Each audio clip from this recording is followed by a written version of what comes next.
this is going back 6-7 years ago.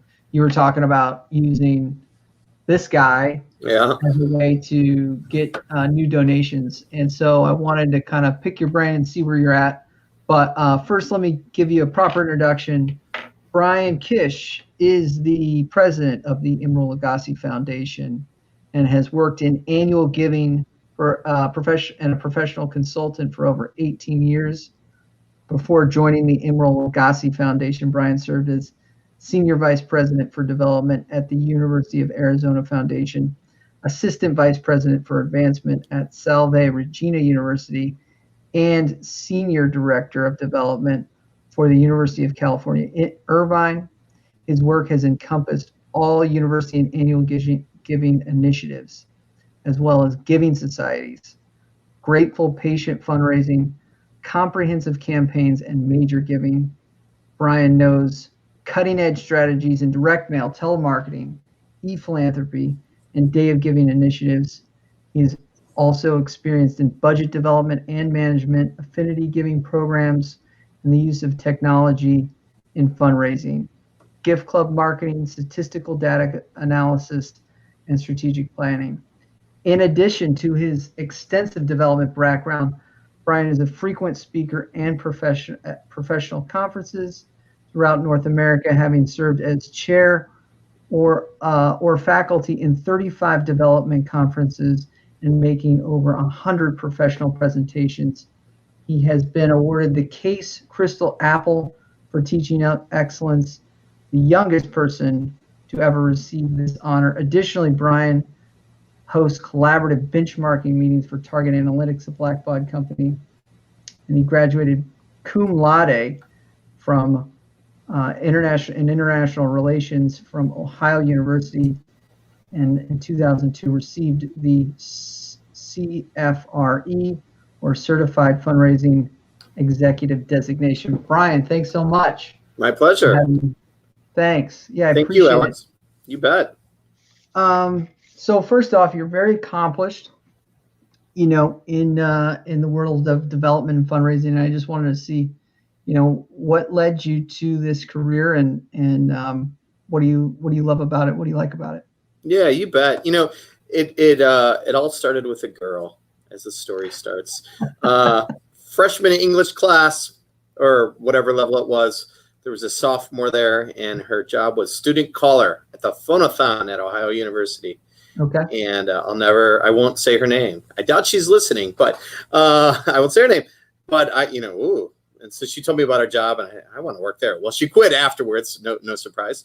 But I started working at the phonathon, and I was a student caller, and I was good at it, and I enjoyed it, and got paid well, and then a student manager, and then ran it one summer, and then took over the phonathon at Iowa State University, and the rest is history. And I think, Alex, we're seeing more and more of that.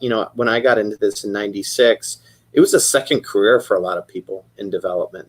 Mm-hmm. And I think now we see it's a first career. We see people, coming out of phonathons or student alumni association programs. And I think that's wonderful. I think it's professionalizing our business. I think things that you're doing, and in Case and AFP and all these others, we're really professionalizing what we do. And I think that's amazing. It's a multi-billion dollar business here in the United States and worldwide, and it needs to be professionalized. So that's how I got into it. And I've had great mentors that have kept me in along the way.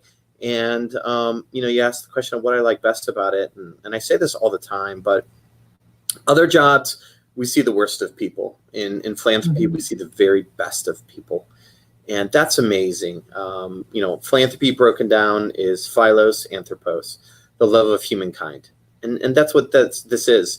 I remember as I was driving out to Iowa, and pardon me, I have some allergies. So I was driving out to Iowa, and my mother, who grew up pretty blue collar and didn't go to college, she said, "Brian, why do people give money? That makes no sense to me."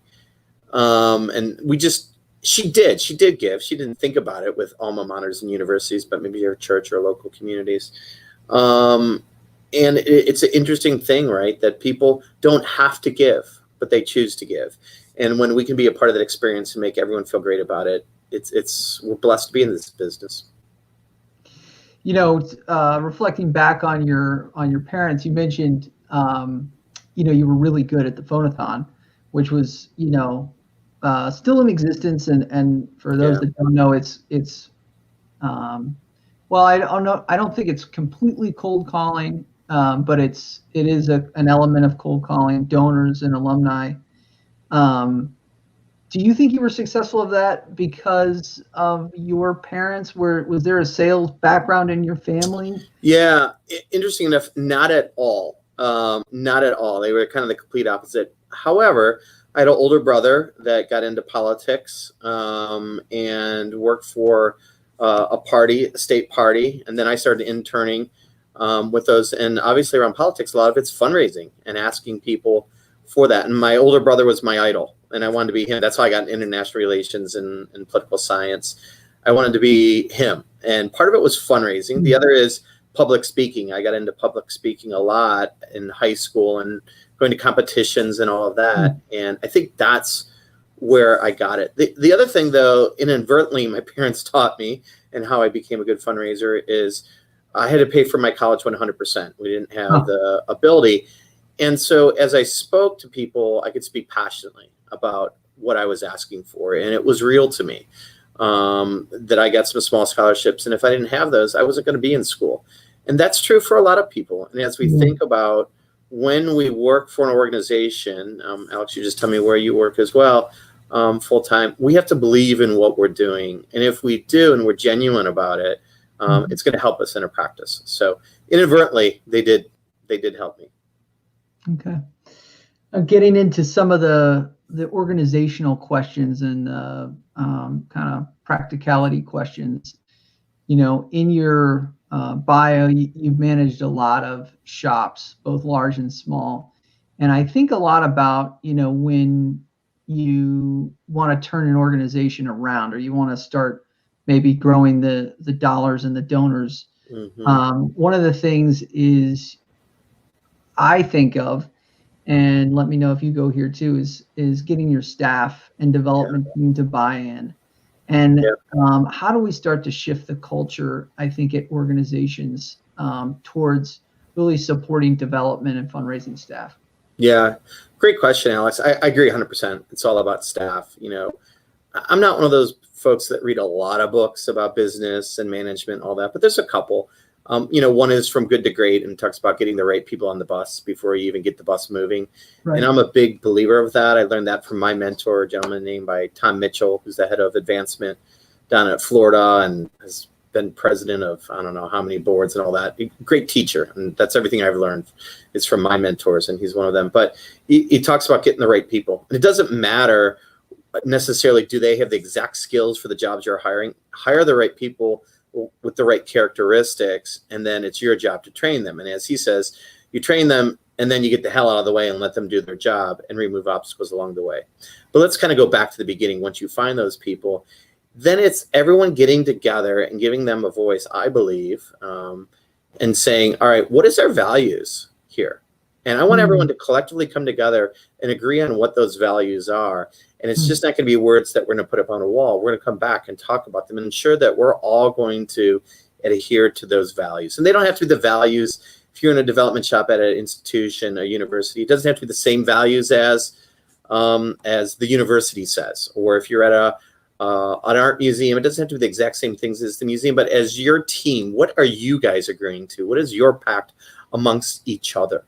And how are we going to work and act? I remember when I applied for this job at the Emeril Lagasse Foundation. So for folks that are listening that don't know, if you're a little bit older, you will know, but Chef Emeril, one of the most famous chefs in the world, was my idol before I even met him.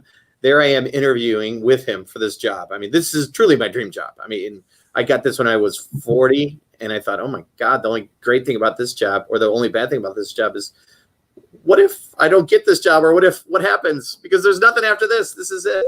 And it's been a dream for 6 years. But I remember meeting with Emeril, and let's see if I have it laying around here. It's normally right on my desk, but it's funny, I took it home now that we're working at home.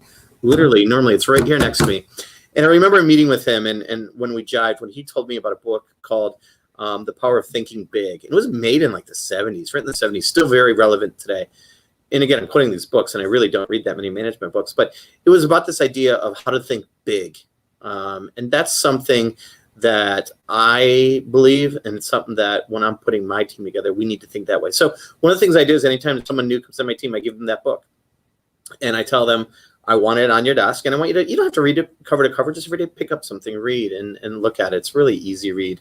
And I took mine home. It's funny enough, because normally it is on my desk. But it's everyone agreeing to the same ways that we're going to work, and it's those values. And I think that's one of the most important things. We come back to them and strive them and push them all the time. So that's just one of the things. Let me ask you this question. Do you value experience or coachability? And I guess I'll explain context. Yeah. We were talking today in the organization I work with, and they were talking about turnover, and they were frustrated with the younger staff turning over. And it's tough. I think there is obviously some generational divides going on, but I also think getting people to buy in, and coachability is a big factor, which is a tough thing to get across into an interview. But what are the things you look at as far as if you're looking to fill a seat in your organization? Are you looking at experience, coachability? Is it kind of like just a guttural feel that you get across the interview? Yeah, great question. I think especially as we're hiring younger folks into some of our low-paying positions in our jobs and all that. Listen, and again, I'm going to go back to some great advice I had from some of my mentors. If you're hiring someone for a position, assistant director, associate director, whatever it is, and they've already done that job somewhere else, and it looks great on paper, oh, great, this person knows how to do all this. Why are they applying for that job? And so he said, if they've already done it, why are you hiring them to do it again? Something's off there. And so he had a philosophy, and I agree with this too, is hire someone that needs to stretch themselves to be successful in that job, but has the transferable skills, that has the desire, and then has all those other intangibles, and has those shared values that we've created. If you have those, then they can be successful. However, there's one step that gets missed that I think we mess up all the time. So a lot of institutions believe that, and a lot of people that hire believe that. Not everybody, but a lot. The problem is we say, okay, great. You have the transferable skills. You're young. You're hungry. We have shared values. All right. You're going to need to stretch to get this job, but you could do it. Great. You're hired. Here we go. I'm going to, mentor you for 2 weeks, and then I'm off and see ya. It can't stop there. Right. And that's the problem, is when we hire people to stretch and to grow in a position, then we need to work with them to stretch and grow into that position. And that's not an easy task. We have to be there for them and work with them over a period of time and continue to reward them and give them the skills along the way. And if so, then it will work. So it's not just a one-sided thing. I think that's where we mess up. I think the other place where we mess up sometimes, especially when I think about the very large organizations. So to your point, Alex, my current job, there's 10 of us. When I was at University of Arizona, just an advancement, I don't know, 200 or 300 of us. My staff alone was 100 people, I think, or close to it. We make some choices sometimes when we hire people to be in management positions, and you've probably seen this. Wow, you're a really good fundraiser on the road. I'm now going to bring you in the office and manage other fundraisers. Well, first of all, I just took you out of the thing that you're best at, and just because you're a good fundraiser doesn't mean you're a good manager. And I think we make that mistake sometimes too. And so now, all right, we're going to stretch and hire people to go on these jobs, but this person that's managing you, that's supposed to be mentoring you and teaching you, doesn't have the skill sets to do that either. So it's complex, but to answer that question, that's how I look at bringing people in. And those are the things that are important to me. Let's shift to the other side. So that's kind of the employee side and the internal side. Let's shift to the our closest external support, and that's the board of directors. Yeah. How do you manage the board of directors? I know it's a broad statement. No, it's a great question. A very tailored, response. I heard one person, I won't mention their name, from the Rockefeller Foundation, and she basically said, the board is there to raise money. That's why the board is there. And how do you see it, and any tips or insight you can share for managing the board? Yeah, and it's been really interesting in the different roles that I've had. Really the last 3 to 4 jobs is, whether it's managing a campaign chair, a campaign board, or, a full executive board. So that's my job now. Emerald's the chair of our board, but he's a pretty busy guy. So I have a very active board, extremely active.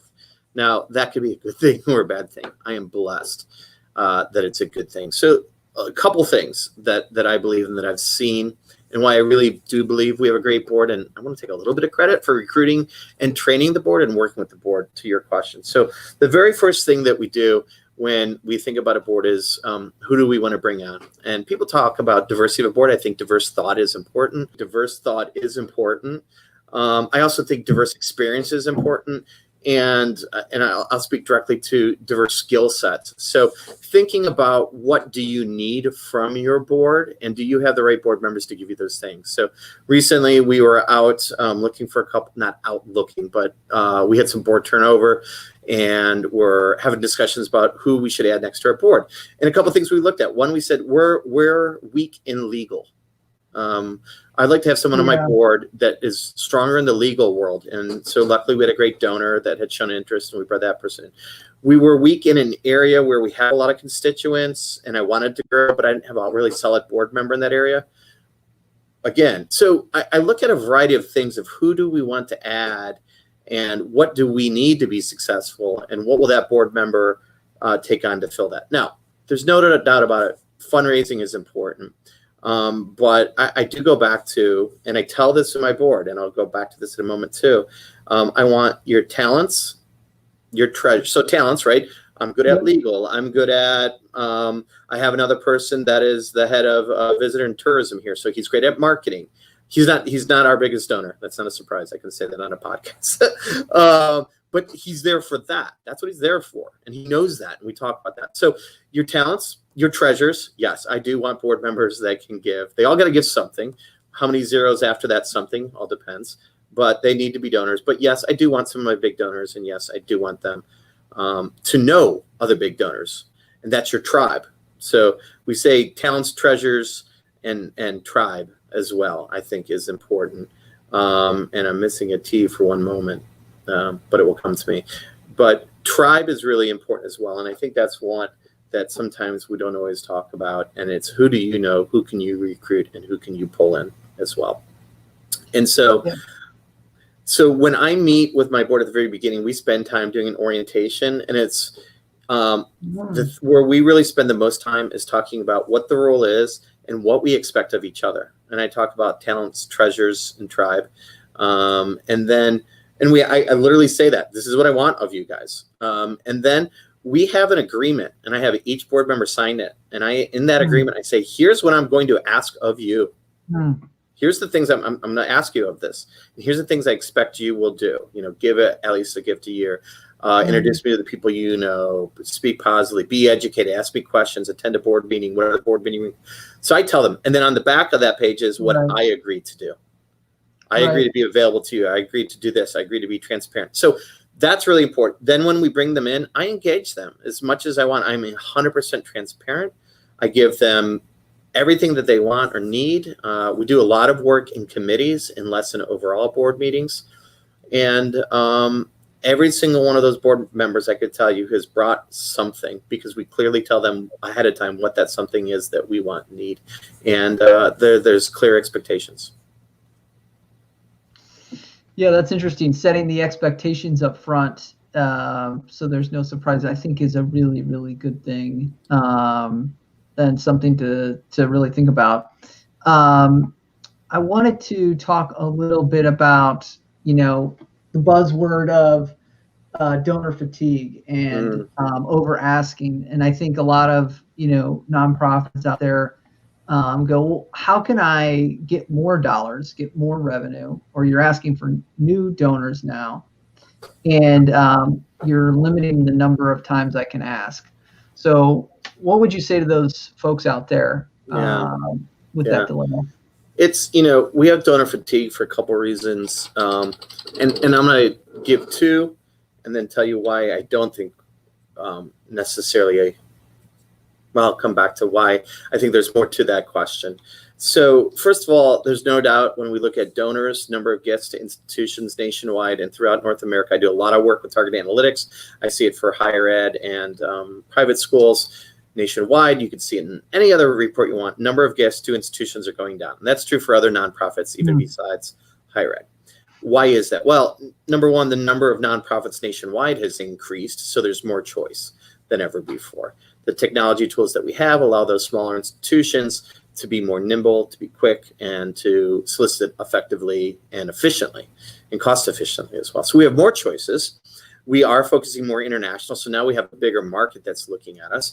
And when we look at generational giving, when we look at Gen X, Gen Y, they tend to give to less number of organizations, not necessarily less money, but less number of organizations. So more to choose from, less number. Math says we're going to have less donors giving. So that's our challenge one. Here is where I think we cause our own problems with donor fatigue is two things. One, I think we take our donors for granted. Straight up, plain and simple. We take our donors for granted. I always have to remind myself, no one owes us anything. I don't care if you graduated from school. I don't care if you went to a hospital and got the world's greatest surgery. In essence, you paid for that. We can argue that debate, but anyway, you pay for that. It's your choice to make a gift. I have to earn that every single time I ask, and we forget that.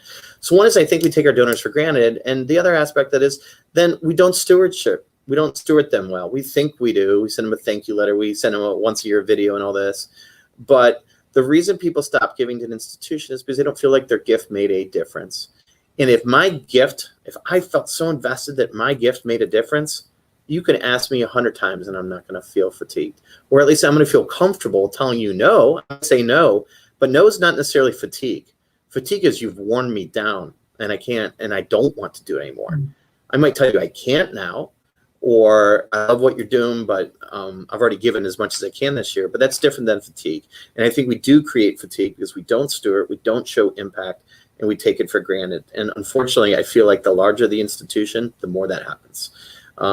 That's where the smaller institutions, frankly, are kicking the butts of some of the higher institutions that have relied for so long on just built-in loyalty. Well, that's my local art museum, or that's my alma mater, or that's the local hospital.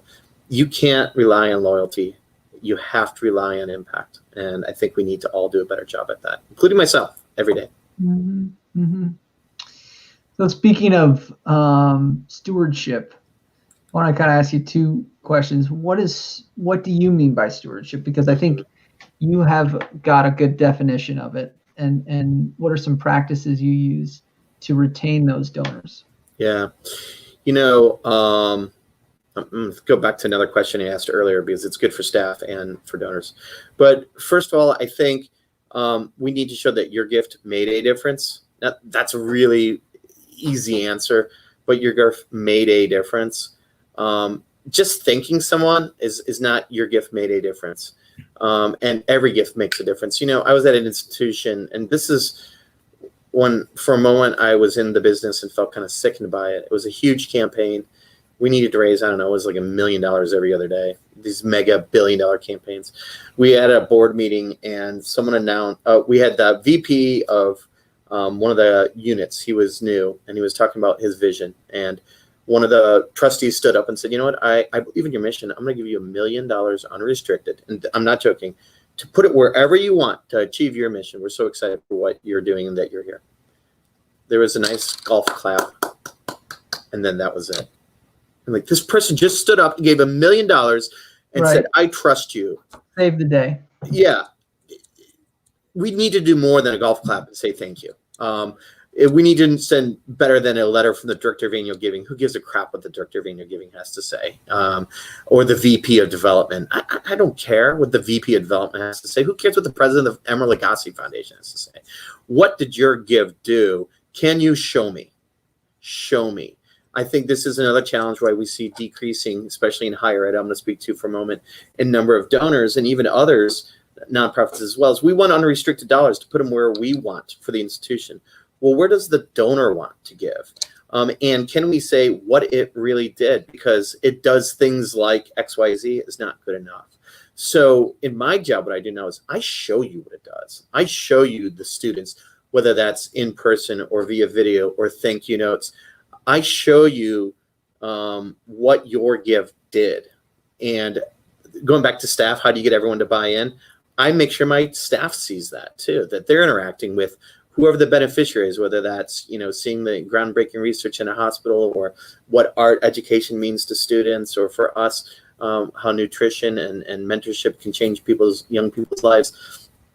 We need to show. If we don't show and make it tangible and understandable, forget it. Forget it. They're not going to come back. Think about this. Nationwide, and this isn't just higher ed, this is all numbers, and I have this from Target Analytics. First-year donor retention is about 30%, give or take, a couple percentages on both years. So I work for Emerald. I'm not in the restaurant business, but can you imagine if 70% of the people that came in for the first time at Emerald's restaurant never came back? Oh my God, what kind of dog food did you serve? There's a problem. Yeah. But here we're like, or imagine if we're cancer research and, well, who's my customer? Well, it's all whatever, 250 Americans. Well, we can lose one. Can you? Because if you can't, I'm going to take them. Love your customer or your donor, or somebody else will. Excellent words. You were an early adopter for days of giving and crowdfunding, and giving to specific projects. Mm-hmm. I guess talk a little bit about those, and then also if there's any other things you see in the industry that are tools that we can adapt. Yeah, I'll talk about. I'm going to focus a little bit more on crowdfunding, and a lot of people actually take crowdfunding campaigns and put them in Day of Giving, and I'd argue that's part of the reason why Day of Giving can be successful. It goes back to, and I say this all the time, annual giving. Excuse me, annual giving is not about affordability. In fact, when I used to run phonathons, I used to get all my callers to make a gift. So when they were talking to an alumni, they said, I can't afford it. The student can say, I certainly understand, appreciate where you're coming from. We all can give at different levels. In fact, I made a gift at a level that worked for me. I hope you can find, we can go through that whole script. So everyone can give. Do they choose to? Well, it's about affinity. So if I'm asking for the right thing, then I will get a gift. I'll give you an example. I was at Iowa State University, and the Black Cultural Center came to us. This is the end of the fiscal year. Well, at Iowa State, at this time, a long time ago, I don't know if it's still true today, the deans owned the alumni. Oh my God, really? They're your alumni? They're everyone's. There's nobody's, right? You don't. That happens, right? Well, those are my constituents. That's my constituent. Right. That's not how we treat people. Anyway, that happens, right? Okay, so we had already solicited everybody for the colleges, the units, the unrestricted fund, and all that. Black Cultural Center comes to us at the end of the year and says, we would like to do a campaign to African-American alumni. I said, we could do it, but it's only going to be non-donors, never, ever, ever givers. And we've already asked them. They've already said no. It's fine. We did a calling campaign. We had 35% participation rate. This was back in the early 90s or mid-90s, and a $288 average gift. I'll never forget those exact numbers. People that already said no to us. Why? Because we asked them for something that they cared about. Now, the question is, so I got them in, I got them a gift. What am I going to ask for them next year?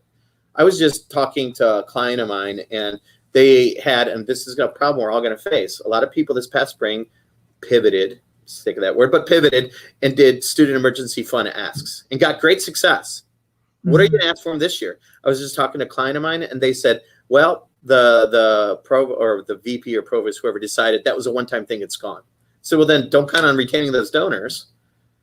Or can you take your annual fund and talk about, you're going to have to talk differently to them. So that's what crowdfunding did. It allowed us to ask people for something that they care about. And that's true of anything, anywhere. Ask me to get to my alma mater, maybe. Ask me to give to political science, maybe. Ask me to give to international relations in political science, I'm in. That's what I'm passionate about, even though that's not my business anymore. Or, matter of fact, I'll give you a gift 3 times as big if you ask to give to a scholarship to former telephone callers. I helped them do that at Ohio University. So it's about passion, and that's what it's all about. We do that at the major gift level. Why don't we do that at the annual giving level? Can we create ways to do that? I used to tell as a consultant sometimes when people say, but Brian, I need $1 million unrestricted to run my budget. Fine, go ask your biggest donor for $1 million. Done. Then you don't have to ask the annual fund for your $1 million a year to run your budget. Right.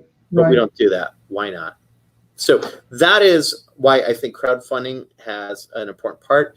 I like Day of Giving because you can use crowdfunding at that point. I like Day of Giving even beyond the money it raises. I like that it galvanizes the university to come together on one day to focus on philanthropy, and all of a sudden we're all rowing in the same direction, and it works. So I like that. I like it galvanizes our volunteers and everybody all at once. So I think those are great things. What's next? I think in the immediate future, we're going to have to work on donor retention and stewardship more now than ever before. When we think about technology, there are some things out there, with text. We tried to do the text to give 10 years ago, it didn't work, but using texting to get out messages and interacting with people where you're sending mass messages, but from a desk and it's actually a text because people are communicating that way. I think it's great.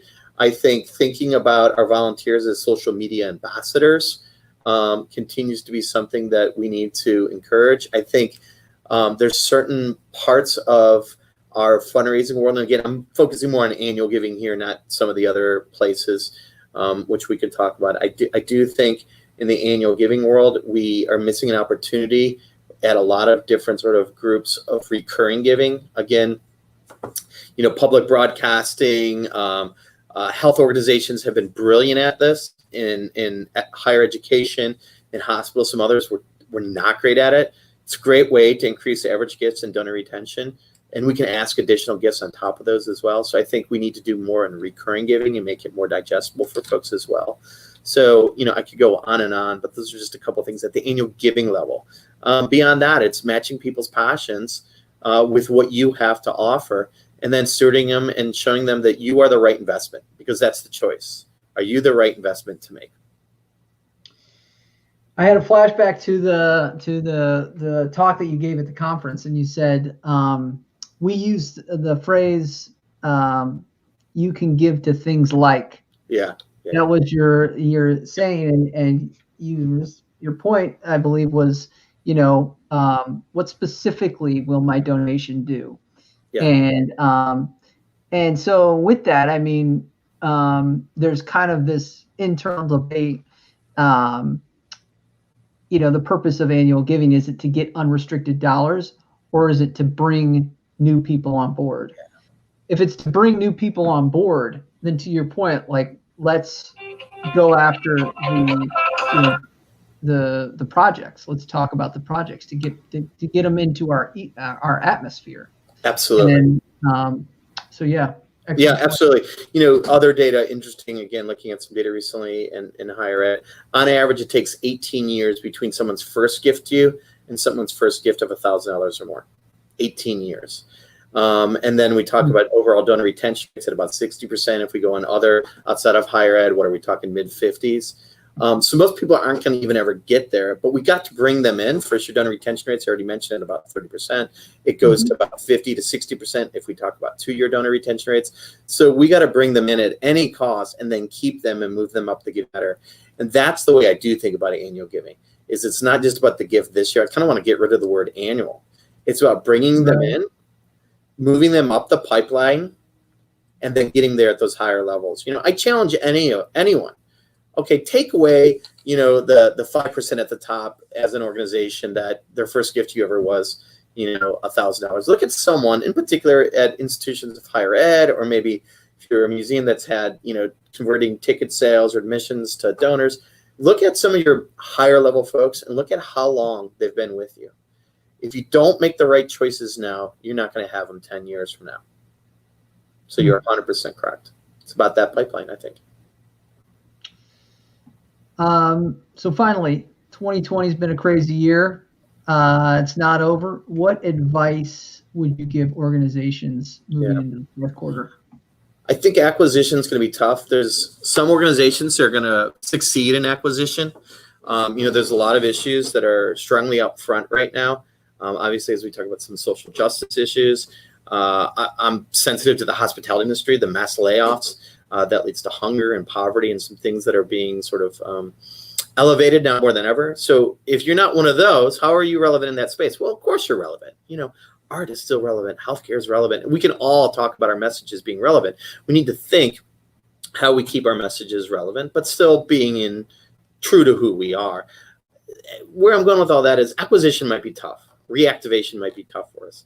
Donor retention, now more than ever. I know I'm beating this drum over and over and over again, but donor retention ever before. How do we get folks to stay with us and keep them with us? Because times will change. That's the one thing we know, right? Times will change. And if we do the right things now, when we come out of this, hopefully, you're going to have them. And the choices you make now are going to impact what happens 2 years from now. And I already, have talked to some people about that. They chose not to do certain things this past spring, and they're already seeing the impact of what happened. So those that are close to you, love them more than ever. Understand your database. Start finding pockets. So, okay, I'm not going to do all reactivated, but let's look at those that are 1 year lapsed, but were a donor for 10 years prior to lapsing. Let's look at, these little pockets. Look at who last year gave, $500 and went down to $250 this year. Let's find out why. Let's maybe ask them for a second gift of $250 and get them back up to $500. So let's look at some data points that maybe we haven't before at the $250 level, at the upgrades and downgrades. As we think more about major gifts, again, and I'm focusing a little bit more here on the annual. We could talk, at a lot of different levels, but continue to steward your big donors, even if this is not the year for them. We have a big event coming up here. There's a couple of people that have said, no, I can't get involved. I'm going to treat them like a donor this year anyways. I'm going to treat them just like they did make their big gift. Because if I do that 2 years from now, when their times are a little bit better, they're going to come back to me and maybe not somebody else. So treat your recently lapsed donors just like donors as well. So talk a little bit about the Emerald Lagasse Foundation. I saw the initiative. I know the pandemic has been particularly hard on the restaurant industry. Yeah. Talk about some of the things you got going on there. Yeah, so we raise the money from events, but it's basically the same thing. I cultivate and steward donors just like everybody else.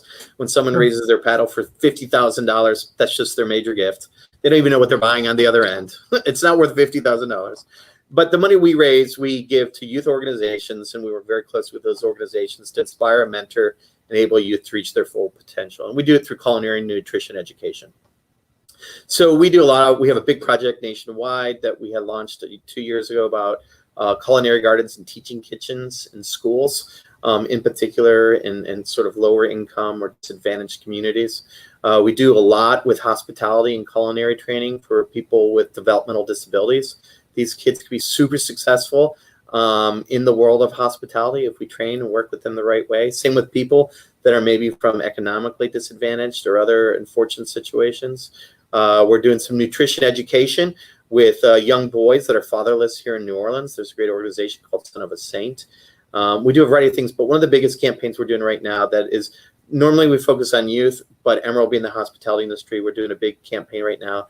The Annual Giving Foundation Hospitality Industry Relief Fund a lot, but working with an organization out of Houston where people that are really on the down and outs that were in hospitality, I mean, they're destroyed. Folks, please go out, go to your restaurants, please support these people. They were barely getting by before. They're not making it. People can't get the prescriptions. They're gonna get evicted. Emergencies are happening. So we've already given $150,000. We're trying to get that number up and to do that to help those people out as well. And we're focusing on the Gulf South, not that everywhere is not important. So those are our big things, but we can change people's lives through food and nutrition. It's the one thing we all share together. And we use that commonality and that passion of Emeralds to make a difference in people's lives. Where can people find you? Where can people find the foundation? Yeah, emerald.org, emeril.org. Check it out. Some really cool stuff. We even have auctions. Anybody can go in and bid on some things sometimes. Other events that we have. A lot of fun, a lot of stuff with celebrity chefs and winemakers and all that. It's a dream job, like I said. I'm at bkish@emeril.org. You can reach me there as well. And as you mentioned, Alex, I do work with Campbell & Company as a consultant, focusing mostly on mass giving, and do work with Target as well. I do those on the weekends and evenings. How about that? And it's just something I believe in, and I'm happy to help out people as much as I can. And Thank you, Alex, for gathering people together to share knowledge and help each other out. This is a great business, and we all together need to make it even greater. Brian, Kish, Annual Giving Guru, thanks so much for being on. Thanks for watching. Don't forget to subscribe down below. You can also find additional content by searching the YouTube page. And finally, you can follow me on social media for all things relating to FRN Fundraise Now, linked below. Have an awesome day.